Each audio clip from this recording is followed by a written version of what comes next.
اليوم العظيم نبارك هذه الدورة، نبارك جهودكم شبابا أوفياء قدمتم لكي تكونوا وردة في هذا الوطن الذي يعيش مراحل عصيبة فيها اليوم قد قامت أكثر من دول كتركيا وغيرها ضدنا كي نعيش مضطهدين دائما، كي نكون ذليلين، لكن بجهود شهدائنا الذين ضحوا ورجالا مثلكم صنعوا قواتا لا تخاب ولا تهاب. نبارك دورتكم هذه، وباسمي وباسم عائلتي عائلة شهيد أحمد أبارك دورتكم وشكرا لكم.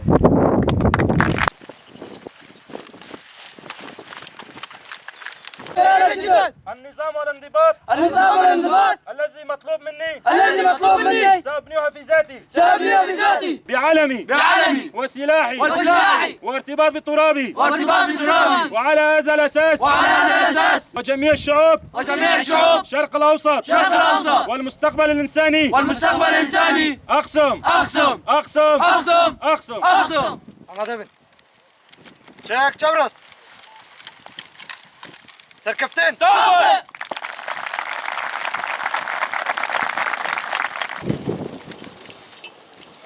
طبعا انضميت لصفوف وحدات حماية الشعب يعني مشان الدفاع عن الشعب يعني مشان طرد المرتزقة من الوطن لأنه نشرت كثير فساد ونشرت يعني صارت تحط الفساد بقلب المجتمع.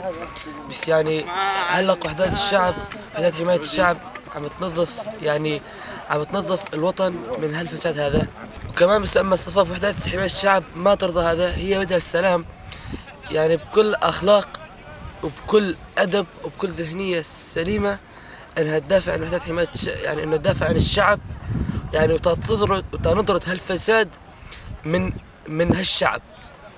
انه كمان مشان ما نخلي فساد، مشان نطرد العدو وما نخليه يستحل بلادنا، لانه كمان النوب مشان نشر فكر ساروك ابو وذهنيته واخلاقه وكل شيء تعامله الكويس ومقاومته. هذه القوامة تنشرها على الشعب. طبعا اول شيء قالوا لي انه في تفرقة بصفوف وحدات حماية الشعب اليبكي، بس لما فتت هذه صار لي قد ما شفت لا تفرقة ولا شيء. كمان اذا انضموا راح يشوفون كثير اخلاق وكثير ذهنية كويسة وما يشوفون الا الشيء الكويس، لانه بصفات وحدات حماية الشعب ما بي الا الاخلاق، بي اخلاق وبي ذهنية سليمة وبي اسلوب خطاب الكويس. مو مثل المرتزقة انه تشتم، تذبح، تقطع الراس، تحرق. لا، اما اليبكة شلون بالعكس تمنع كل شيء، هذول الاشياء تمنع الحرق، تمنع كل شيء. ما انها احسن من الرفاق اللي استشهدوا والقاوموا بمعارك كوباني وبمعارك سريكانية وبمعارك الحسكة وبمعارك الهول. هذول كلهم حطوا كدح وكثير شغلات بس تطردوا المرتزقة من هذه الوطن.